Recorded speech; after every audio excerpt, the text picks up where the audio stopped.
Knicks and Bucks, obviously two very different teams, but what did you see from the first half of both of those games, and did part of that concern you guys from an energy effort standpoint? You just got to be able to make adjustments throughout the game, and they came out with a sense of urgency, and we didn't.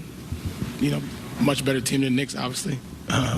So when you're playing a championship caliber team, you have to play a certain way and do certain things, and we didn't do those things tonight. Russ, you guys have 27 games left in the regular season. What are the challenges you guys have to overcome to get going in the direction you want to go in? I can't point them out and say it's one challenge, but there's a lot of challenges, as you probably can see. Just trying to create some consistency, honestly. I think that's the number one thing, is creating some consistency within our team, which we don't have at the moment. Russ, it's the second straight game that you've received boos after, a turnover. Is that a hard experience for you? I mean, this is home for you, and coming back was a special thing. Is that a hard thing for you to absorb in any way? It's a sign of respect. Sign of respect. I don't.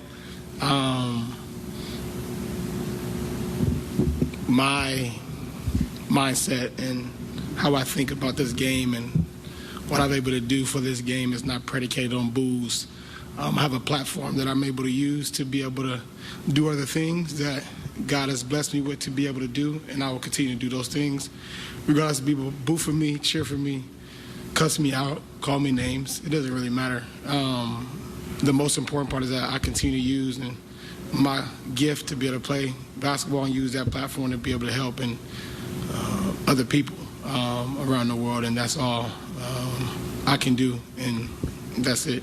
Specifically to this team and the goals that this team has, does that reflect in a certain way on how this has gone and how this experience has come together for this group? Yeah, I mean, as it pertains to the team, the team is not getting booed. So you asked about, for me, that's all I can ask is respond about myself and what I'm able to do to be able to mentally stay in the right place, enjoy being home, enjoy having the opportunity to be able to see my kids, take them to school every morning, see my family, mom and dad, and my close friends every day, and I don't take that part for granted. Basketball is a short time of your life, and I enjoy it and have fun and want to compete at the highest level, but also it's not the end-all, be-all, and there's something that bigger than basketball that we can do as people, and I understand that, so that's why I'm comfortable with whatever comes, cheers, boos, it doesn't really matter. Russ, you told BT that searching for consistency could perhaps help with the challenges, and obviously NBA trade deadline this week, there's a lot of activity today. Yeah. Would the roster making some sort of deal, would that make things harder in terms of consistency? Honestly, Dave, I'm not sure. That's out of my hands. The front office, they'll figure that out the best way they can. My job is to make sure I come to work, do my job to the best of my ability, and that's all I can do. Russ, I guess sticking on the consistency front, Frank has said he's still looking to find kind of a starting lineup, and he's obviously been kind of tweaking that game to game recently. What's that like for you guys as the starters to kind of be playing with different lineups out there and still? Yeah, it's difficult. It's difficult. You don't never know when you're coming in. You never know when you're coming out. You never know when you're playing. You never know a bunch of things. And I'm speaking for me personally. So it's a difficult process to be able to figure out and creating a rhythm, creating some consistency where we can actually see what we're able to do as a team. But those decisions are made by him and his coaching staff, and you got to live with it and move on. Russ, there's a moment right before the end of the game where you went over to LeBron and AD on the bench, patted LeBron on the head, AD on the shoulder. Seemed like you're trying to pick them up in that moment. Can you kind of tag me through what was going on give them encouragement. Just keep their head up, keep playing. Tough night. And I told them I wish I could help them.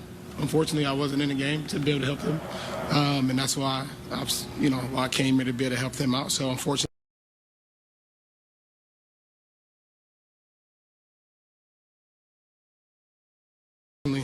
haven't been able to do that, for them, but that's not my call.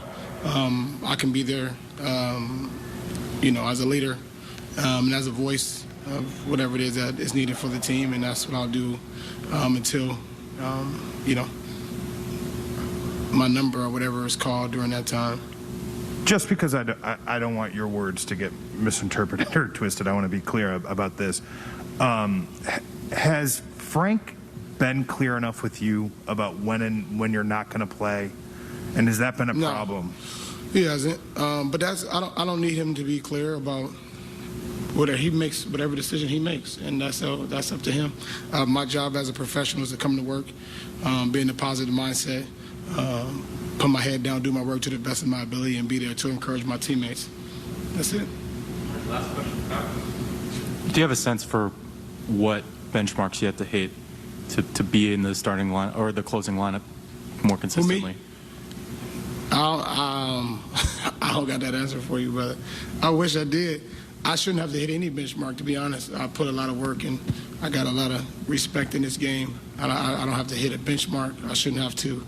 I earned the right, to be in closing lineups. I mean, numbers would tell you. I don't have to explain that. But like I said, once again, that ain't my decision.